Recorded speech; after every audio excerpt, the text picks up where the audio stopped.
Welcome to the Tribe of Testimonies. Here you will find conversations with faithful Native American members of the Church of Jesus Christ of Latter-day Saints, sharing their stories and their love of the Savior. My name's Andrea Hales. I'm Navajo, and I'm glad that you've decided to come and join us today.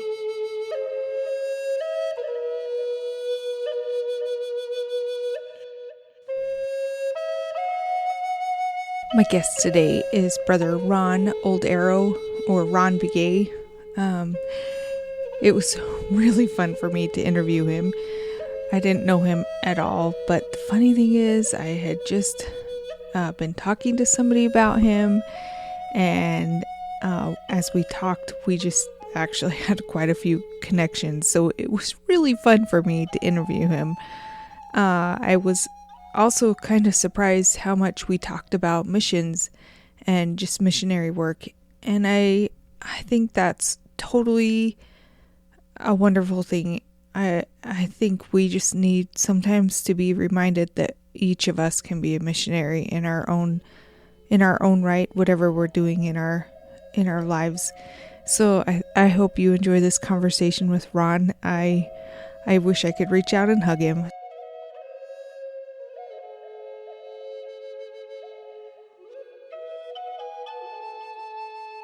I am on the phone today with Brother Ron Begay. He lives in Nevada, and so that's why we're on the phone. Brother Begay, would you please introduce yourself in your tribal way as much as possible? If it's in your language, great. If it's not, that's fine. Not everybody speaks their language, and some languages are dead.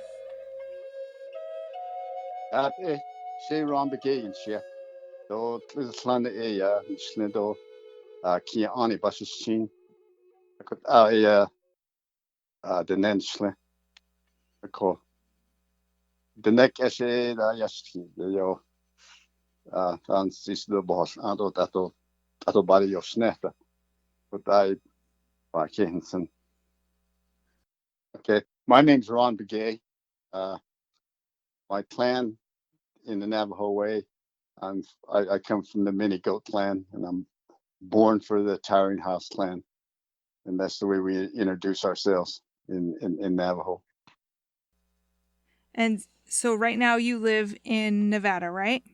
Right. And how long have you lived down there? I moved to Nevada in 1981, so I've been here almost 30-something years. Yeah, I raised my family here. I have 2 girls and one boy, and they're all married, so I have 7 grandkids and 2 great grandkids. So it's pretty exciting just to see great grandkids come along. That is exciting. I love that for you.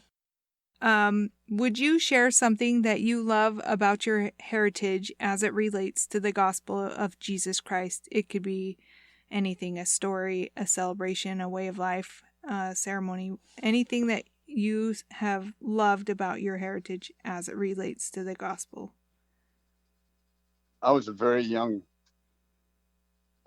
boy when my dad was still traditional back then, and he was having the ceremony, and he wanted me to be part of it, and I remember going through the ceremony, and yeah, I think it's called the blessing way, but years later, when I actually went on a mission, this whole ceremony that I went through as a child, and it all came back to me, and like I've done this before, and as I went through the temple for the first time and went through all the ordinances, and all the ordinances was the same as what the Navajo ceremony was about, and I really come to realize how much our native ways is still practiced among the Native people, and they just don't realize that it's part of the gospel, because everything they do doesn't have the priesthood in our native ways. And but I really came to realize this when I went on a mission, and my Father in heaven taught me about the power of the priesthood, how much it means, and if you keep yourself worthy and use the priesthood, it's important. My first experience was I was in Fort Defiance. My companion and I went tracking, and we walked up this canyon, and we had the opportunity to run into a family, or a couple, an older couple, and they were members of church, and the lady expressed how they wanted to go to church, but her husband wasn't able to walk very well. She said, and we don't have any transportation. And when we got through teaching them, her husband asked us if we could give him a blessing, and he asked me to give the blessing, and I gave that man a blessing. And the first time I'd ever done one in Navajo, and in that blessing, I really don't realize how it went, but my companion told me that he said, "Yeah," he says, you told him that he would be able to walk," and it always bothered me, like, you know, why did I, bless him that he'd be able to walk. 2 weeks later, on a Sunday, we were headed to church, and this guy calls out to us, and here he was with a cane, and him and his wife were walking up the road.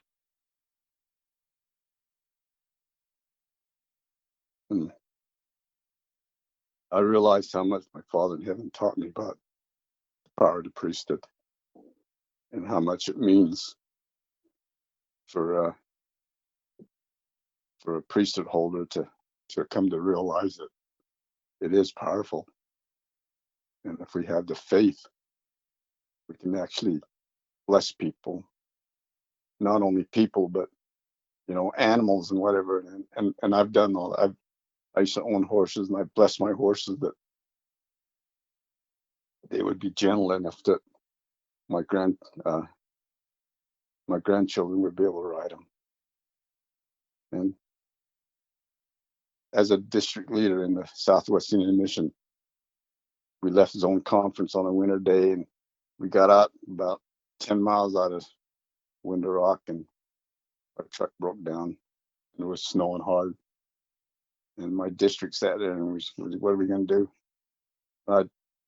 I got out, and I told them, "Let's give this truck a blessing." There were 6 elders with our hands on the hood of the truck, and we gave that truck a blessing. And that truck actually started up, and we were able to get back to areas.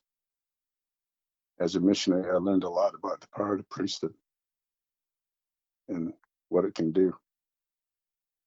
And I was able to use that the priesthood on our second mission with my wife and I to the North Dakota Bismarck mission, as we served among the Assiniboine Sioux of Fort Peck. I love the gospel for what, as it relates to my tribe, to the Assiniboine Sioux, because they have a lot of tradition that they carry, and it's just like among the Navajos, a lot of it doesn't have the priesthood, but when they learn about it and what the priesthood really is, it doesn't take them long to join the church and become active and become good members. And there's a lot of them up there, and I'm really grateful for the power of the priesthood, for what it's brought into my life. I've been thinking a little bit about that recently too, and just how we have so many more blessings in the gospel, especially when we keep true to the covenants, but like you just said, the priesthood is unique for us, and it's so powerful and such a great blessing. So thank you for describing ways that we can watch for that in our own lives, and I appreciate that. Thank you so much. So you said that you were on the placement program. Do you want to talk about that a little bit? Yeah, I was on the placement program for 10 years, and I grew up in North Ogden, Utah. And it was the experience that I probably wouldn't trade anything for the world. You know, I love the placement program, and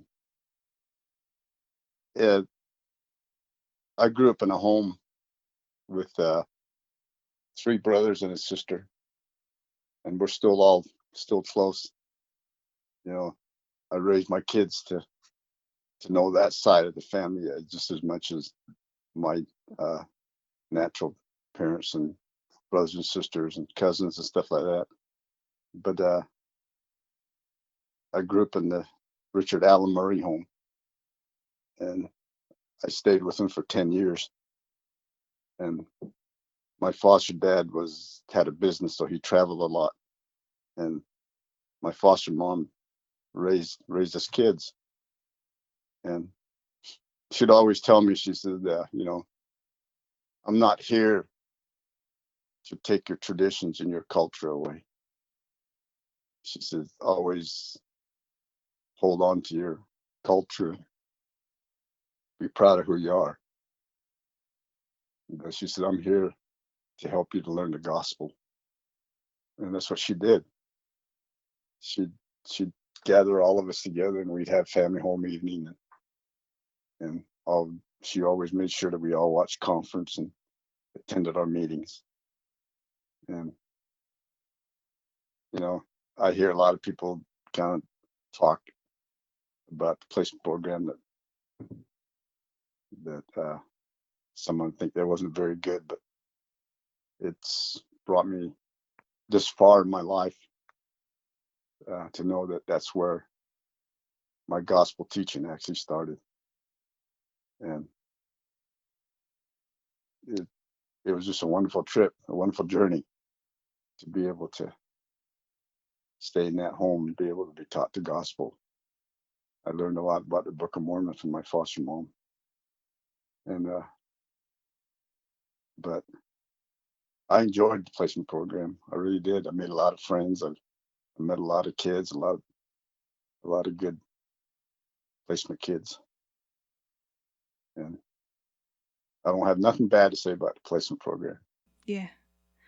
I this summer I was in Cheyenne, Wyoming for like an hour, and I met a woman who was selling some jewelry, and I told her, I'm like, "Oh yeah, and I'm Navajo too." And she's like, "Oh yeah." And I don't know how it turned this way, but I mentioned the placement program, and she's like, "Oh yeah." And I was like, no. It was a good thing for my family. The placement program was a good thing." And she's like, "Well, yeah. But I think I recognize that there were people that didn't have a good experience, but I think there were so many people that had a good experience, like yourself, and you had good examples and people that just loved you. So I'm so glad to hear that you stayed in with that family for 10 years. That's amazing.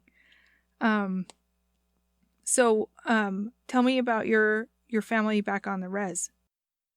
My family back on the res. Uh, my dad is still alive. He's 94, 95 years old. Wow. And my mom's been gone for, probably about 15 years now. And but my mom and dad aren't members. And my dad is a part-time. Well, he doesn't do it anymore, but he used to be a preacher for the Baptist church on the res. And but he's an amazing man. Yeah. So how, if he was a preacher, even if it was part-time, how did you end up on the program? He just thought that the placement program would be a better place to get an education, but I don't think he ever realized that along with that education would be, uh, to learn about the gospel. He just figured we'd go there and get an education, and come home every summer. I have three other siblings, older sister and a younger sister and a younger brother that were on placement, and we're all active in the church. And my older sister went on a mission, and my younger sister, who's also right now serving the mission uh, in Wind Rock, Arizona, and my younger brother, he never served the mission, but he's in the branch presidency back on the res. And I just don't think my dad had realized that we would become that strong in the LDS faith. Did he accept it when you were all converted? No, because when I came home from my mission, uh, he sent a preacher up to talk to me about uh, where I had done wrong, Oh, no. the wrong church, and he tried to convert me back and to come back into what my dad was, into the Baptist religion. And at that time, I just told him, well, it's too late. I'm too far into the Church of Jesus Christ of Latter-day Saints. I says, I believe, the way I was taught in there. I just told him I know it's true and I can't leave that. So now my dad at times, I don't know if he's ever accepted it, that his kids actually, the ones he sent on placement, actually are now faithful members of the church. And but my mom was active, never baptized, but she was active when I was young. I remember her; she'd go to Relief Society with the rest of her siblings.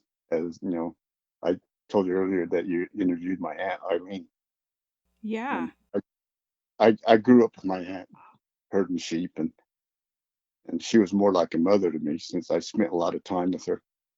And that side of the family, my mom's side of the family, is all members except for I think three of them, two brothers and her, and everybody else is a member. So yeah, I had good example on my mom's side just as well as a good example on placement. So matter of fact, one of my uncles was one of the first uh, Lamite missionaries to serve in the Southwest Indian Mission, and most of my cousins and now their kids they've all gone on missions. So on my mom's side, we're a strong family in the Church of Jesus Christ of Latter-day Saints. So yeah, it's amazing that things work out that way. But I want to do my mom's work, but I can't get permission from my dad. So, but I don't know how much longer my dad's gonna be alive, because my grandma, my dad's mom, passed away at 111, You are kidding me. and she just passed away naturally. Um, but yeah, she was 111 years old. My dad's almost hitting 100 now. So Oh, my word. yeah, so uh, I can't say I'm. Hopefully, one of these days I'll be able to do my mom's work. But it'll come whenever, in the millennium, whenever. But Okay, that's amazing. So you said that you served a mission, and I'm apparently you left the mission from your foster family's care, right? Yeah. Okay, and then but you got called to the Southwest Indian Mission. Yeah. So tell us about that. I wasn't really planning on going on a mission after I graduated. I was rodeoing a lot, bumming rodeos, and I wasn't really thinking. But I had a priest corps advisor that sat down with me and talked to me and said, you're not doing anything. You should think about a mission. So I started thinking about it. So I put in my papers 2 days before my birthday in November, and I was going to college at Weber State then, and I received the mission call on Christmas Eve, a month later, and then that call said I was being called to the Southwest Indian Mission, and I was supposed to report to the mission home on January 10th. That's how fast it went. And I always told people the Lord must have really, really decided that, hey, I got to get this kid out before he changes his mind. So, yeah, I served in the Southwest. My first area was Wind Rock, Fort Defiance. From there, I went to Denohozo. From there, I went to Tuba City, and then back to Crystal, New Mexico, and then over the mountain to Sheep Springs, where I finished my mission in Sheep Springs. So you knew my aunties, Pauline Clark and Aunt Nori. I forgot Nori's last name. Lenora. In Crystal. Yes. Yeah, they're my aunties. Okay. Aunt Pauline took care of my mom a lot when my mom was little. Okay. Yeah. Yeah. They're my other grandmas that I loved and respected just as my grandma. Okay. Yeah. I knew there were the Baldwins and Juanitas, all in Crystal. Yeah. Yeah. That was a good area. So was it strange to serve?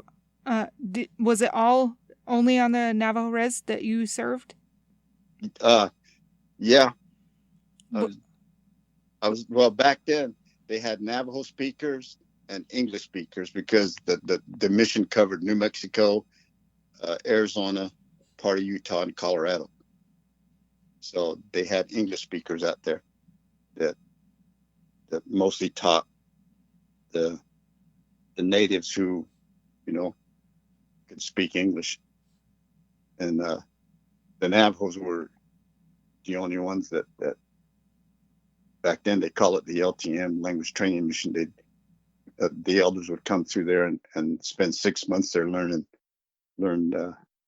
how to teach in Navajo.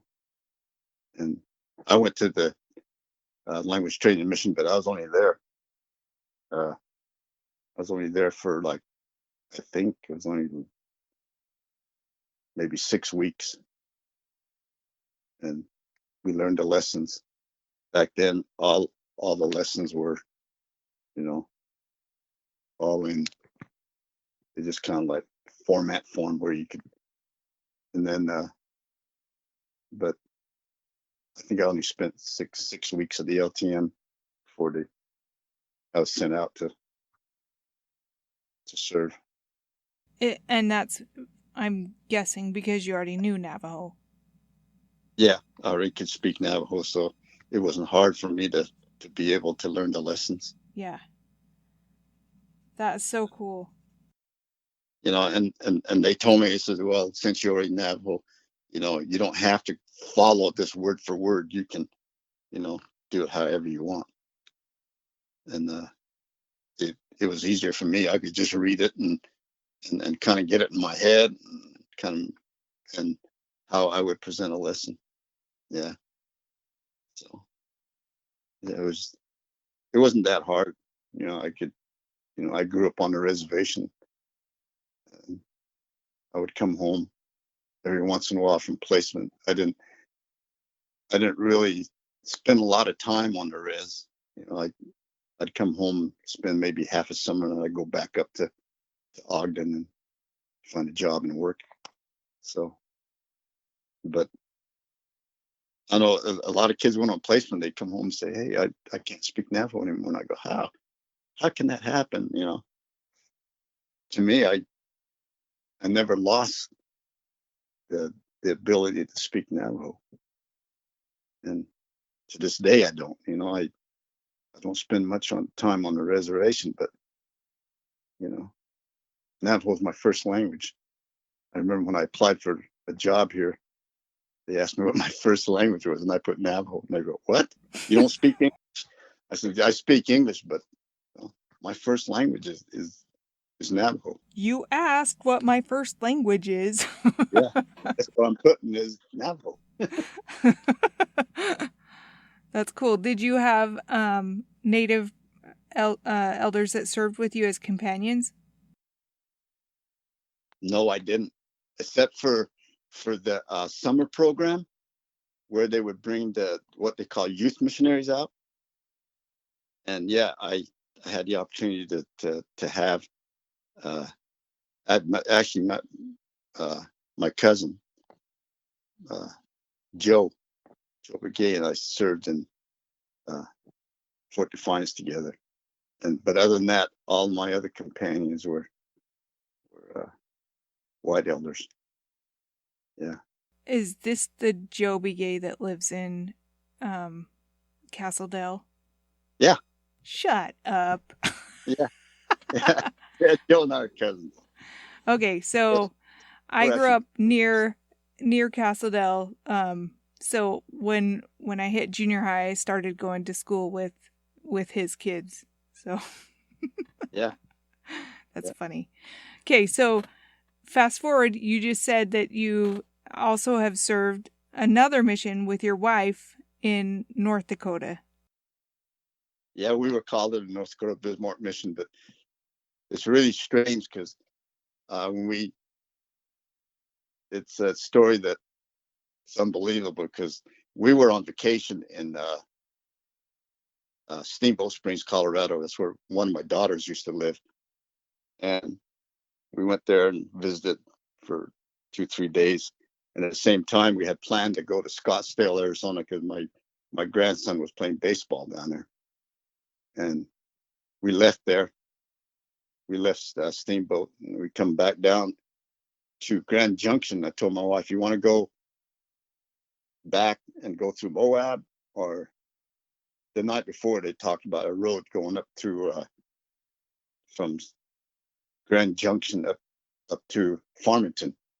And she says, "Oh," she said, "we never gone this way before." So, and she said, "We always go through the other way. Let's take this road." So we did.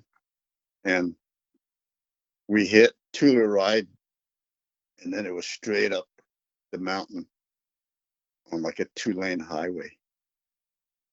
And there was logging trucks coming down, people pulling motorhomes, which I couldn't believe. And there was like 1,000-foot drops off with no guardrails. And my wife was like freaking out. She was like, and as we got to the top, she says, "I prayed all the way up." She said, I told my father I'd do anything, just get me off this mountain.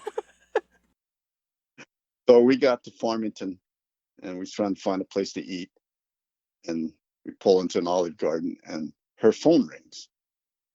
And she looked at it. She goes, "Huh, it's a Utah number." She said, "I don't know." But one of her sisters was uh, sick or whatever. I can't remember. But she said, "Well, maybe I better answer it." So she answered it.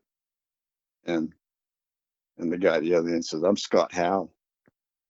He says, "I'm going to be the mission president for the North Dakota Bismarck." He says, "I'm calling you on a mission." And she goes, She goes, here, it's for you. She hands it, and I answered, and he told me the same thing. And I thought, this is a joke. They don't call people on the phone for missions. You have to put in for one. So I thought it was one of my old companions playing around. And I go, yeah, who is this anyway? And the guy goes, I'm Scott Howe. And I'm going, and then he started telling me a little bit about the mission. And then I thought, wait a minute, this could be real. So I started listening to him. And he says, yeah, I'm calling you guys to serve a mission. He said, I'll be the new mission president in June. And I'm like, and then I said, well, I don't know. I said, we've talked about a mission, but not this soon. And he goes, well, think it over and let me know. So on our way to Scottsdale, my wife and I talked about it. We said, well, this is always something she wanted to do. She always told me, well, you served the mission. She said, I want to see what it's like. So we ended up coming home, and I called President Howe and said, okay. So he says, yeah, just fill out your papers. He says, I'm going to get you guys out here as soon as we can. So that's how we ended up in North Dakota Bismarck Mission. And 2 weeks before he left, he called and told us we would be in Pierre, South Dakota. So we planned to be in Pierre. And then I think it was about a week or so, maybe a couple of days before our mission, he called back and said, change of plans. He says, you guys are going to Wolf Point, Montana. So, okay, we end up in Wolf Point. And there was a lot of reasons that we end up in Wolf Point. Like, we were able to meet the Bens. And Sister Hal hooked us up with them to teach her dad. And we had the opportunity to teach people about temple prep, took a lot of people through temple prep. And for the 16 months that we were there, we must have took at least 8 families to the temple in Billings. So the Lord knows what he's doing. And he knows what he wants you. So we spent 16 months in Wolf Point, Montana, Poplar, Montana. And I found out there was friends that were at BYU that used to live there.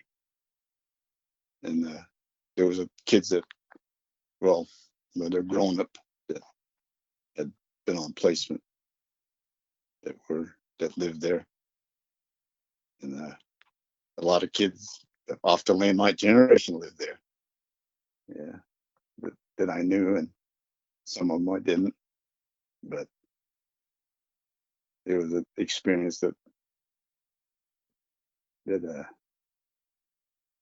something my wife wanted, and I learned how strong she is in the church. Because when my wife and I met, she wasn't a member, and she told me, she says, when Hades freezes over, it'd be, I may join the church, but she says, never happened. She says, I'll never join the church. Her family was Assembly of God. And it took 7 years, but she slowly changed her mind. We would trade churches. I'd go 1 week to hers and 1 week to ours. And she said ours was weird. And I felt the same way about hers, but it took 7 years after we were married and she joined the church. And we've been blessed ever since. But all I know is I got the cream of the crop for a wife.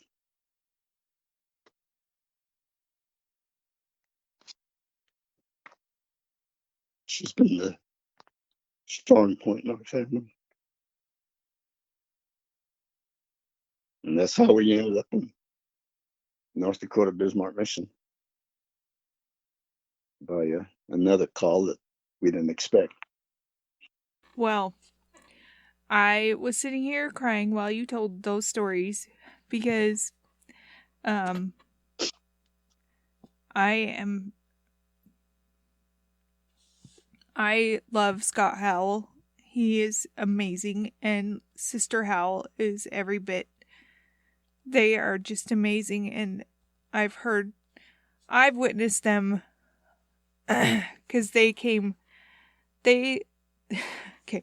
President Howell was my stake president before he became your mission president, and I've worked with him and witnessed him do things and get people to grow spiritually and um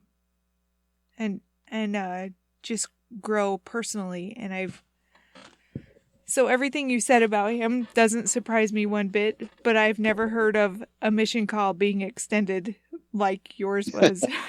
That's pretty awesome. That's a great story. So you mentioned just briefly, and it's not the whole story is not all yours to share, but do you want to tell about translating into Navajo while you were in North Dakota, not anywhere near the Navajo reservation? I say, and I think that's one of the purposes that we ended up in with Point, Montana, is the Ben family lived in Williston, which is about 100 miles away from Wolf Point. And Sister Hal called and says, "You can speak Navajo, right?" And I says, "Yeah." She says, "Well, I have an assignment for you." So there's a Navajo guy there that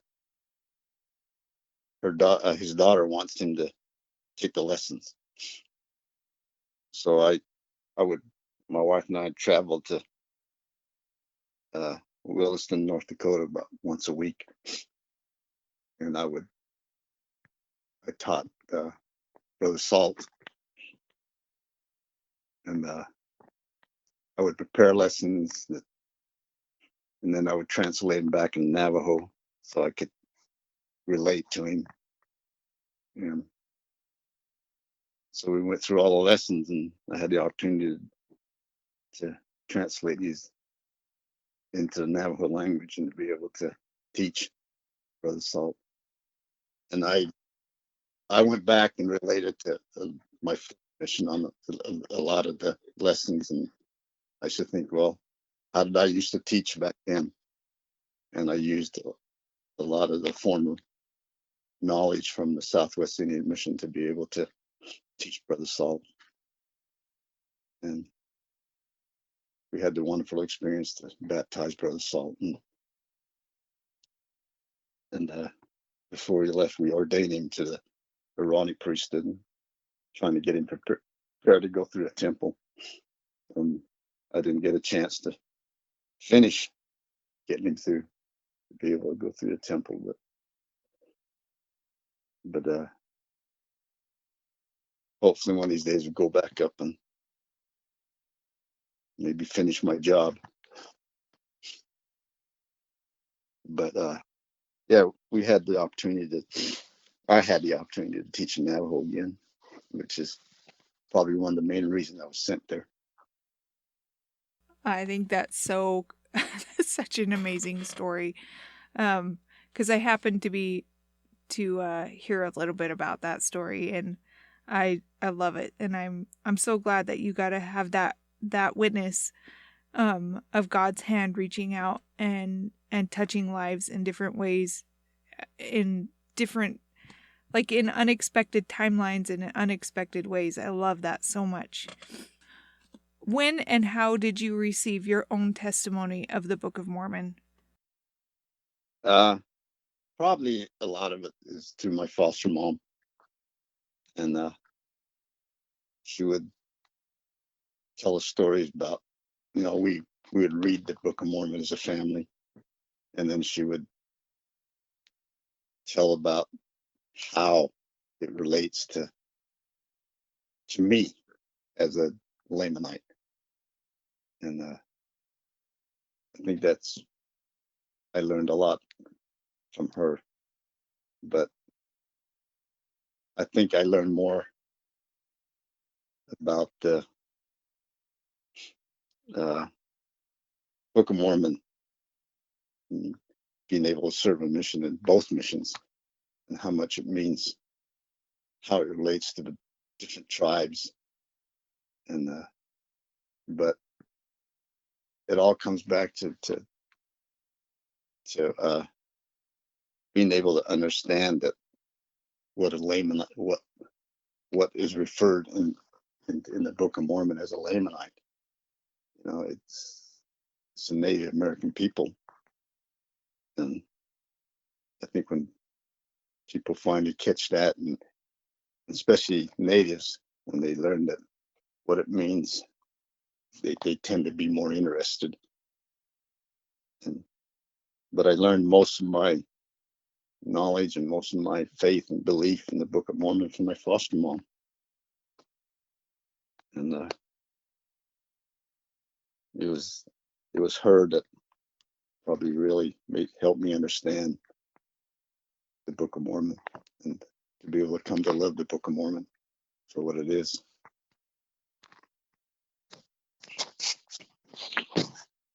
Well, that's a testimony in itself of what the proclamation on the family tells us, is that our parents are our spiritual leaders and should help us and lead us in coming to know our Heavenly Father and Heavenly Mother. So your mom must have been just a spiritual giant. I think she sounds awesome. Yeah, she was quite the lady. Yeah, she never treated me any different than the rest of her family. I have enjoyed this time, Ron. You have made me happy in ways that I didn't expect, so I'm thankful for that. Would you please share with us what it means to you to know that you belong to the tribe of Israel? I think I've thought about this a lot, and it goes back to the prophet Joseph Smith. And only 6 months after the church was organized, or after six months when he brought the church back, organized the church back, he thought how important it was to send Party P. Pratt to teach the Lamanites. And how important we were to our Father in heaven, that one of the first things that a brand new prophet back on the earth did was send missionaries to the Lamanite people. And it makes you feel that, yeah, I am, from the tribe of Israel, but I'm actually the blood of Christ actually runs through our people. And that's very, very important to me. Know that I'm actually related to the Son of God. And I truly know that I am from the house of Israel. And my patriarchal blessing tells me that. And I've had many wonderful experiences in the church. And like I said, my Father in heaven taught me early the importance of the priesthood and how it's to be used. But hopefully that those people who listen to this, and those people who maybe not members of the church who are listen to this podcast, I bury my testimony of truthfulness in the Church of Jesus Christ of Latter-day Saints. I truly know that Joseph Smith was a prophet. And I know that we're truly the only church on earth that has a living prophet today, President Nelson. And if we'll listen to a prophet today, we can truly be guided in the right direction. And if we are faithful and keep the covenants that we made as members of the church, we'll be blessed for it. I know I have. My wife and I right now are working the temple. We're temple ordinance workers, and we do every day, every week on Tuesday. And it seems like you look forward to that now. You look forward to Tuesdays to be able to help people who come through, the patrons who come through the temple to do their family's work or just do work for people. And I know that through the Book of Mormon, our people, the Lamanites, used to do that. And it's now the time to become familiar with the gospel, to be able to, those of us who are members need to be strong and remain faithful, be example to our other Lamanite brothers and sisters who may not be members. Be kind and loving. That's what the gospel is all about. And I think President Nelson's expressed that in the last couple of conferences, how we should serve one another and to be able to receive the blessings from serving people. And that's what my wife and I have been doing, is just being kind and helping people. That's how people see us, and they say, hey, those are good people. That's how a lot of them learn about the church. But like I said, I know that I'm a member of the House of Israel, tribe of Israel, and I bury my testimony of the truthfulness of the church. I bury my testimony that there's great things still come to happen.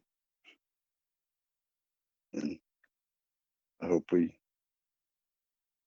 I have the privilege to be able to see that. And I love the gospel more than anything else in the world. I bury this testimony in the name of Jesus Christ. Amen. Amen. Thank you. Thank you for your time.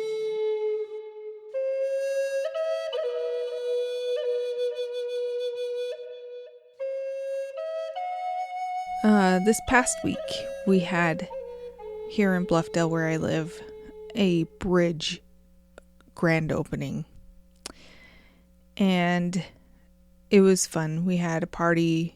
The city held a party with UDOT, and we had a nice time. It was great.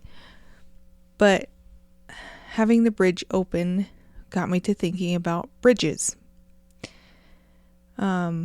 Sometimes we really connect really easy with somebody, and we don't have a lot of work to do in that regard. Sometimes those bridges just go right up, and our friendships and our relationships are just great. But sometimes it takes a lot of work. So with this bridge that opened here in Bluffdale, it's taken probably 10 years from the starting of the work to the completion of the work. And this bridge, as our Utah House of Representatives representative mentioned, it's the coming together of a river, a trail, a road, and some rail. So the bridge goes across the river. The bridge goes across the Jordan River Trail, and the road, and it also goes across. So the bridge goes across a trail, the Jordan River Trail. It goes across the river, Jordan River, and it goes across the railroad tracks. And then they actually had to make a road to connect to give this bridge purpose. So, like I said, I've been thinking about that, how it took years of planning. It took years of trying to figure out where the money would come from. It took years of building roads and laying foundations. It took years and many people working on it for it to finally be done. It took years. Like I said, I think they said 10 years. And it's going to be a blessing to a lot of people. I'm sure it already has been, even in the few days that it's been open. So back to the analogy of relationships, bridge building. Sometimes it's easy to build a bridge, and sometimes it might take years. And sometimes it takes other people helping to build that bridge.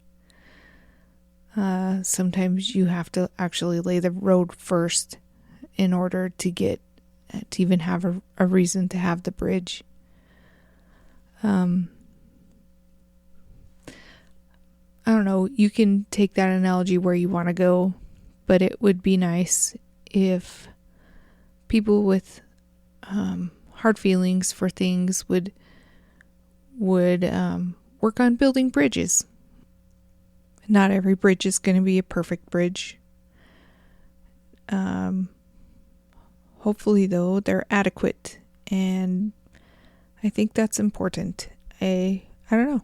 So yeah, take that analogy where you want to take it, and I hope it gives you food for thought for today, and I hope you have a super wonderful, awesome day.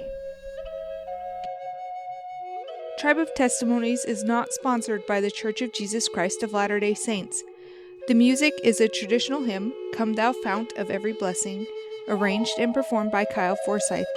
I would love to hear from you. I would love to hear how this podcast is affecting you. And I'm always looking for guests. If you or someone you know would be a great guest, you can reach me at tribeoftestimonies@gmail.com.